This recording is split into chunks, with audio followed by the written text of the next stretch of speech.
40장 전체를 좀 보도록 하겠습니다. 할렐루야. 오늘도 말씀으로 시작한 여러분 사랑을 축복합니다. 말씀 붙드시고 생명의 삶을 사시기 바랍니다. 창세기 40장 1절부터 8절까지 교독하도록 하겠습니다. 그 후에 애굽 왕의 술 맡은 자와 떡 굽는 자가 그들의 주인 애굽 왕에게 범죄한지라. 바로가 구두 관원장 곧 술 맡은 관원장과 떡 굽는 관원장에게 노하여 그들을 친히 대장의 집 안에 있는 옥에 가두니 곧 요셉이 갇힌 곳이라. 친히 대장이 요셉에게 그들을 수종들게 하매 요셉이 그들을 섬겼더라. 그들이 갇힌 자 여러 날이라. 옥에 갇힌 애굽 왕의 술 맡은 자와 떡 굽는 자 두 사람이 하룻밤에 꿈을 꾸니 각기 그 내용이 다르더라. 아침에 요셉이 들어가 보니 그들에게 근심의 빛이 있는지라. 7절 요셉이 그 주인의 집에 자기와 함께 갇힌 바라의 신하들에게 묻되 어찌하여 오늘 당신들의 얼굴에 근심이 빛이 있나이까. 같이 읽겠습니다. 시작. 그들이 그들에게 이르되 우리가 꿈을 꾸었으나 이를 해석할 자가 없도다.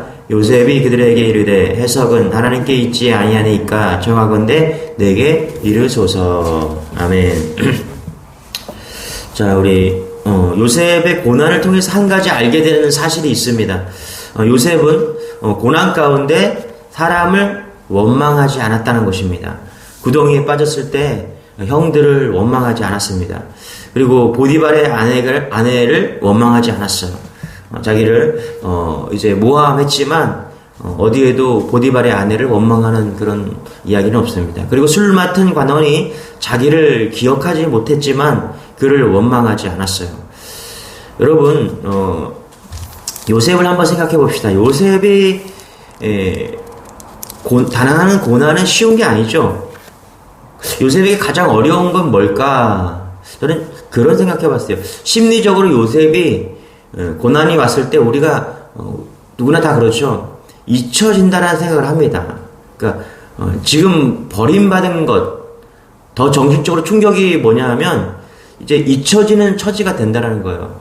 처음에 구덩이에 빠졌을 때 충격을 받았겠죠. 그리고 보디발의 집에 팔려갔고 감옥에 가면서 요셉은 잊혀지는 존재가 되는 것이죠. 사랑받던 아이들이잖아요. 그렇죠?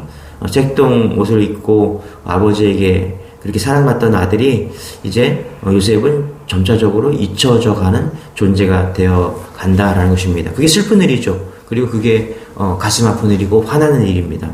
일전에 선교사 훈련원에서 보낸 그런 큐티를 제가 본 적이 있습니다. 거기서 어떤 선교사님이 삶에 이렇게 고백하더라고요. 그 선교사 훈련원에 있는 큐티 집에 이렇게 질문이 있더라는 것입니다. 만약 선교사 훈련하니까 당신이 시베리아 감옥에 갇히게 되었습니다. 아무도 거기 갇힌 것을 모른다는 겁니다. 거기서 말없이 죽어가고 있다는 상황을 한번 설정합시다. 그때 당신의 심정을 기록하십시오.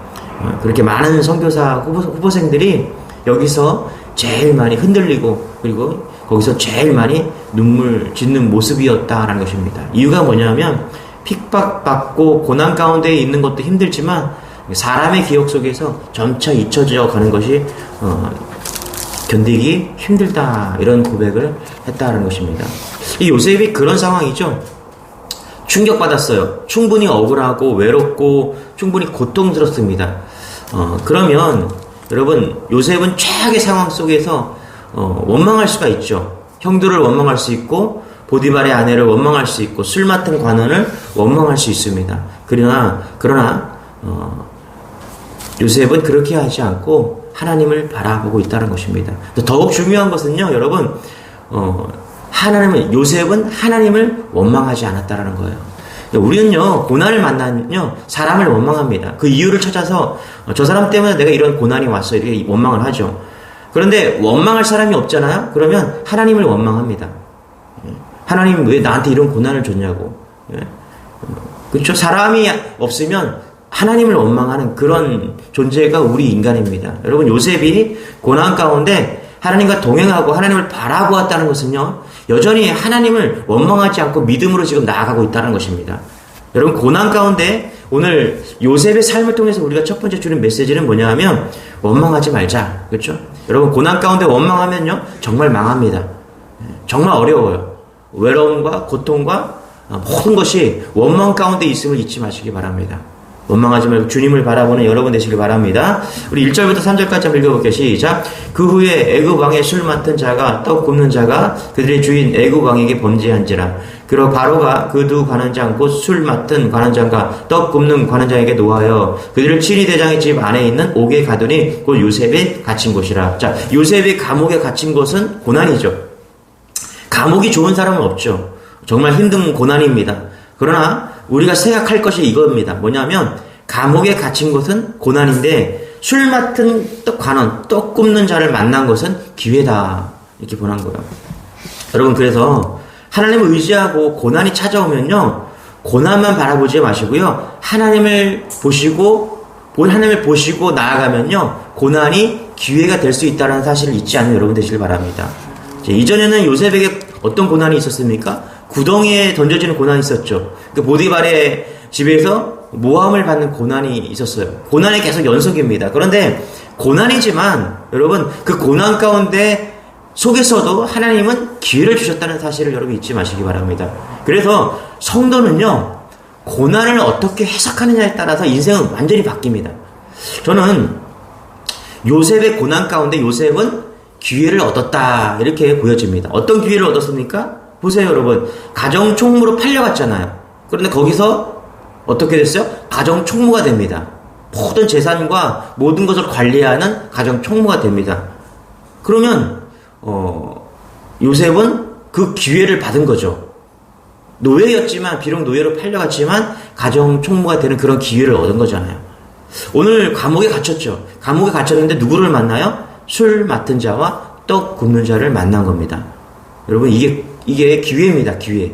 자, 어떤 일이 벌어집니까? 5절, 6절, 7절 같이 한번 읽읍시다. 시작. 옥에 갇힌 애굽 왕의 술 맡은 자와 떡 굽는 자 두 사람이 하룻밤에 꿈을 꾸니 각기 그 꿈 내용이 다르더라. 이 두 사람이 꿈을 꿨는데 꿈 내용이 달랐습니다. 6절에 아침에 요셉이 들어가 보니 그들이 근심의 빛이 있는지라. 요셉의 그 주인의 집에 자기와 함께 갇힌 바로의 신하에게 묻되 어찌하여 오늘 당신들의 얼굴에 근심이 빛이 있나니까. 그렇죠? 꿈을 꾸었는데 그 꿈이 이상하니까 이 사람들이 걱정하더라는 것입니다. 그래서 요셉이 술 맡은 관원의 꿈을 해석해서 풀려나게 됩니다. 자, 같이 한번 9절부터 읽어볼게요. 시작. 술 맡은 관원장이 그의 꿈을 요셉에게 말하여 이르되 내가 꿈에 보니 내 앞에 포도나무가 있는데 그 나무에 세 가지가 있고 싹이 나서 꽃이 피고 포도송이가 익었고 내 손에 바로의 잔이 있기로 내가 포도를 따서 그 즙을 바로의 잔에 짜서 그 잔을 바로의 손에 들였노라. 12절 요셉이 그에게 이르되 그 해석이 이러하니 세 가지는 사흘이라. 13절 지금부터 사흘 안에 바로가 당신의 머리를 들고 당신의 전직을 회복시키리니 당신이 그 전에 술을 맡은 자가 되었을 때에 하던 것 같이 바로의 잔을 그의 손에 드리게 되리라. 그렇죠.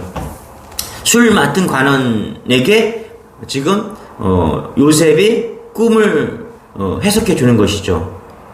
그렇죠? 그리고 그 꿈을 해석해 주고 3일 안에 이제 그런 일이 벌어질 거니까 너가 복권되면은 뭐라 그래요? 자기를 기억해 달라, 이렇게 이야기를 합니다. 자, 14절이요. 시작. 당신이 잘 되시거든 나를 생각하고 내게 은혜를 베풀어서 내 사정을 바로에게 아뢰어 이 집에서 나를 건져 주소서. 그러니까 최소한의 청탁이고 최소한의 요청이었다는 것입니다. 그런데 잊어버리죠.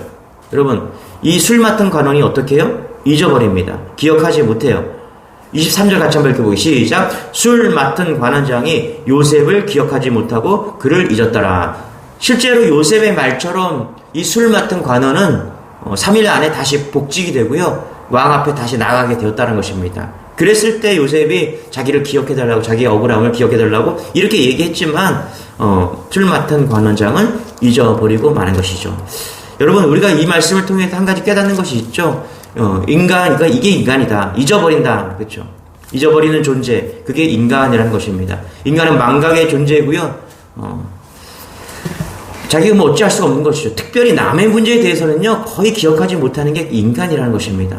이렇게 도와주었는데도 불구하고 2년 동안 까맣게 잊어버렸다는 것입니다. 여러분, 우리 인간들이 이렇게 망각하는 존재, 기억하지 못하는 존재라는 것을 알기 때문에 여러분, 사람들은 두려운 것입니다.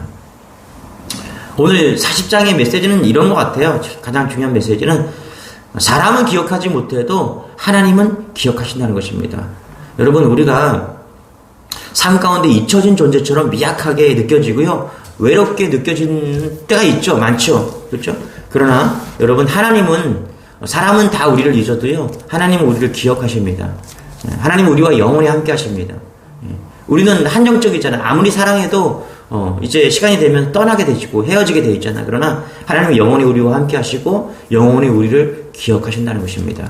이것이 가장 큰 감사인 것이죠.